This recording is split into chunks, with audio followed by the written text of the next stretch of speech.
Hello everyone, welcome to our channel let's discuss.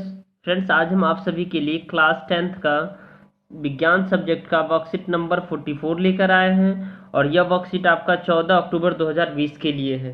तो आपका जो इससे प्रीवियस वर्कशीट था तत्वों का आवर्त वर्गीकरण, वही वर्कशीट आज भी कंटिन्यू हो रहा है और इसे आपको बेहतर तरीके से समझना है। फ्रेंड्स, आप अगर हमारे चैनल पे नए हैं तो चैनल को सब्सक्राइब कीजिए, लाइक कीजिए, शेयर कीजिए और बेल आइकन को प्रेस जरूर कीजिएगा ताकि आपको लेटेस्ट नोटिफिकेशन मिल सके। तो फ्रेंड्स, आइए इसे एक एक करके प्रॉपर वे में डिस्कस करते हैं और एक भी ऐसा क्वेश्चन नहीं रहेगा जो आपका छूटेगा। और फ्रेंड्स, ये जो तत्वों का आवर्त वर्गीकरण है, यह आपके जो एग्जाम पॉइंट ऑफ व्यू से बहुत ही इंपॉर्टेंट है। ठीक है, तो आपको अच्छे से इसे करना है, राइट। तो आइए इसे स्टार्ट करते हैं। देखिए, आज हमें मेंडलीव के बारे में पढ़ना। अव्यवस्थित से व्यवस्थित करना मेंडलीव की आवर्त सारणी। न्यूलैंड्स के अष्टक सिद्धांत के अस्वीकार होने के बाद भी कई वैज्ञानिकों ने ऐसे ही कई प्रतिरूपों की खोज की जारी रखी जिससे तत्व के गुणधर्मों का उनके परमाणु द्रव्यमान के साथ संबंध स्थापित हो सके। अर्थात न्यूलैंड्स जो अष्टक सिद्धांत जिन्होंने दिया था, ठीक है, डोबरेनाइड त्रिक सिद्धांत, त्रिक सिद्धांत आया था, उसके बाद न्यूलैंड्स ने अष्टक सिद्धांत लाया। अष्टक सिद्धांत के बाद भी हमारे साइंटिस्ट जो क्या थे, इन परमाणु द्रव्यमान और इन सबको जो है ना क्या करते रहे थे, खोज रहे थे, तत्वों के गुणधर्म के बारे में पता लगा रहे थे, ठीक है, रिसर्च कर रहे थे। तो उनके परमाणु द्रव्यमान के साथ संबंध स्थापित कर रहे थे। तत्वों के वर्गीकरण का मुख्य श्रेय रूसी रसायनज्ञ डमित्री इवानोविच मेंडलीव को कहा जाता है। अर्थात आपको मेंडलीव याद रखना है, ठीक है। और तत्वों की आवर्त सारणी के प्रारंभिक विकास में उनका योगदान रहा है। उन्होंने अपनी सारणी में तत्वों को उनके मूल गुणधर्म, परमाणु द्रव्यमान तथा रासायनिक गुणधर्मों में समानता के आधार पर व्यवस्थित किया है। कैसे किया, ये आपको उन्होंने अपने सारणी में तत्व को उनके गुणधर्म कि किसे गुणधर्म और परमाणु द्रव्यमान, आपको याद रखना जो मेंडलीव के आवर्त सारणी है उन्होंने अपने कैसे किया, तो तत्वों के गुणधर्म और परमाणु द्रव्यमान के तथा रासायनिक गुणधर्म के आधार पे के समानता के रूप में व्यवस्थित किया और इसके आधार पे उन्होंने किया, ठीक है। आइए, आवर्त सारणी के जन्मदाता मेंडलीव का जन्म 8 फरवरी 1834 में रूस में के पश्चिम साइबेरिया के टोबो क्या है ये, एक सेकेंड, हाँ, टोबोलस्क स्थान में हुआ था। उनके द्वारा प्रस्तावित तत्वों की व्यवस्था को मेंडलीव की आवर्त सारणी कहा जाता है। आवर्त सारणी रसायन में एकमेव सिद्धांत साबित हुआ। इससे नए तत्वों की खोज के लिए प्रेरणा मिली थी। अब आते हैं आगे। देखिए, ये आपको समझना बहुत जरूरी है, बहुत इंपॉर्टेंट है आपके लिए। देखिए, यहाँ मेंडलीव ने अपना कार्य 63 तत्वों के साथ आरंभ किया।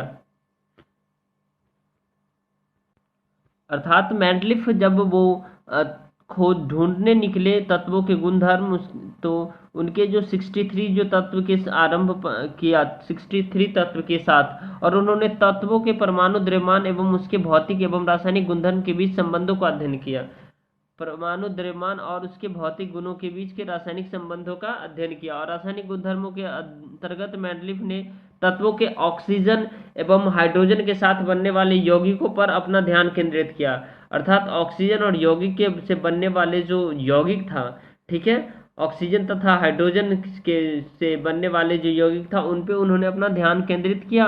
और ऑक्सीजन एवं हाइड्रोजन को इसीलिए चुना क्योंकि वे अत्यंत सक्रिय होते हैं। ये आपसे पूछा जा सकता है, मेंडलीव के आवर्त सारणी, मेंडलीव ने जब आवर्त सारणी बनाया था तो उसमें उन्होंने जो है ना हाइड्रोजन और ऑक्सीजन को क्यों चुना, क्योंकि वो अत्यधिक सक्रिय होते हैं, राइट। अधिकांश तत्व के साथ यौगिक बनाते हैं। तत्वों से बनने वाले हाइड्राइड एवं ऑक्साइड के सूत्र को तत्वों के वर्गीकरण के लिए मूलभूत गुणधर्म है। समान गुणधर्म वाले तत्वों को एक साथ रखने पर उन्होंने यह पाया कि अधिकतर तत्वों की आवर्त सारणी में स्थान मिल गया। समान गुणधर्म वाले को क्या किया, यह पाया जो अधिकतर तत्वों की आवर्त सारणी में स्थान मिल गया, वे अपने परमाणु द्रव्यमान के आरोही क्रम में व्यवस्थित किए हैं। और यही भी परमाणु द्रव्यमान के आरोही क्रम में व्यवस्थित हो गए। और यह भी देखा कि समान भौतिक एवं रासायनिक गुणधर्म वाले विभिन्न तत्वों एवं निश्चित अंतराल के बाद फिर आ जाते हैं। अर्थात इसी आधार पर मैंडलिफ ने आवर्त सारणी बनाई, जिसका सिद्धांत तत्वों के गुणधर्म उनके परमाणु द्रव्यमान का आवर्त फलन होता है। ये आपको याद रखना है। और मैंडलिफ की आवर्त सारणी में ऊर्ध्व स्तंभ को ग्रुप तथा क्षैतिज को पीरियड आवर्त कहते हैं। तो आइए इसे देखते हैं। यहाँ देखिए, ये आपके एनसीईआरटी बुक में आपके पास सपोर्टिंग मटेरियल भी मिला, तो उसमें भी आप देख सकते हैं। देखिए, उन्होंने समूह में पहला समूह, दूसरा समूह, तीसरा चौथा पांचवा छठा सातवां आठवां, ठीक है। और ये जो है ना, आवर्त में पहला दूसरा तीसरा चौथा पांचवा छठा, 6 आवर्त और 8 समूह में उन्होंने क्या किया, बांटा, ठीक है।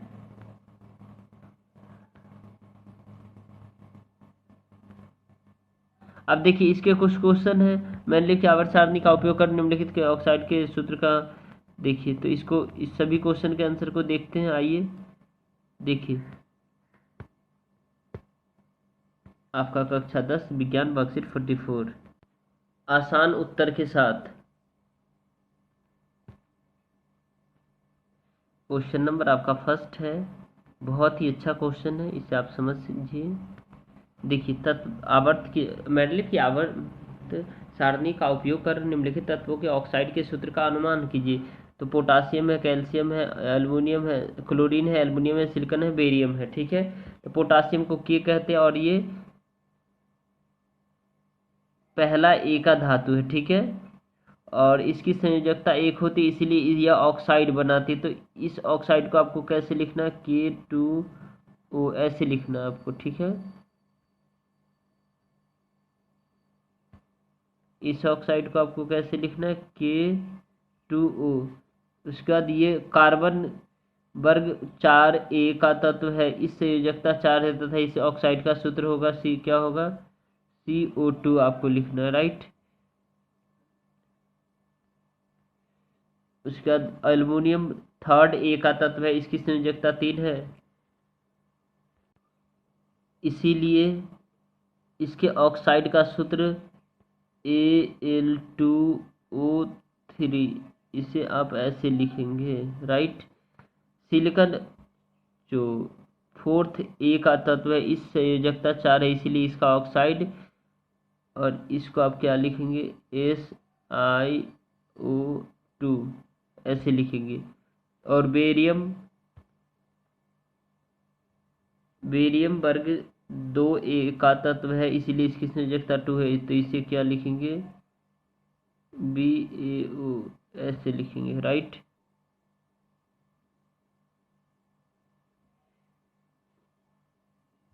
ये 2 बार लिखा गया है, कोई बात नहीं है,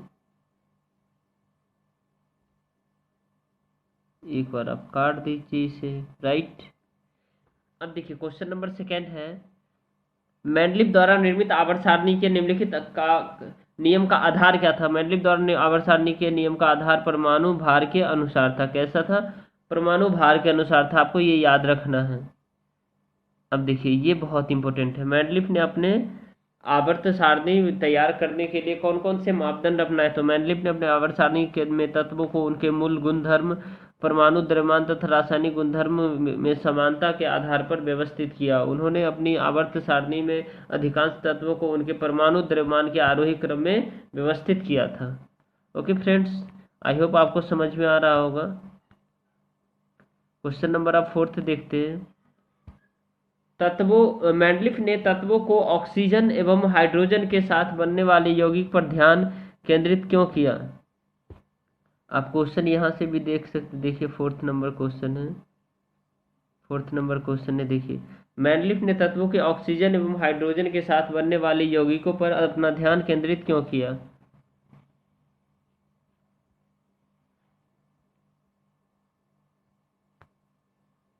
मैंडलिफ ने तत्वों को ऑक्सीजन एवं हाइड्रोजन के साथ बनने वाले यौगिकों पर अपना ध्यान केंद्रित इसलिए किया क्योंकि अधिकांश तत्व हाइड्रोजन तथा ऑक्सीजन के साथ सहयोग कर यौगिक बनाते हैं, और मैंडलिफ ने तत्वों के हाइड्रोजन, हाइड्राइड तथा ऑक्साइड के सूत्र को तत्वों के वर्गीकरण में मूलभूत गुणधर्म माना। अब क्वेश्चन नंबर 5 है, ये देखिए 5 यहाँ से भी देख सकते हैं। ये देखिए, मैंडलिफ की आवर्त सारणी में ऊर्ध्व स्तंभ को कहते हैं और पंक्ति को कहते हैं। ठीक है, तो आइए इसे देखते हैं।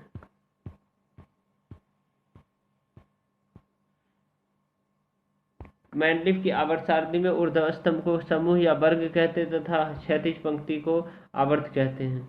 तो वीडियो पसंद आए तो लाइक, शेयर और सब्सक्राइब कीजिए दोस्तों। बहुत मेहनत लगती है आप लोगों के लिए बनाता हूँ। ठीक है, okay friends, thank you, thanks a lot for watching this video, thank you.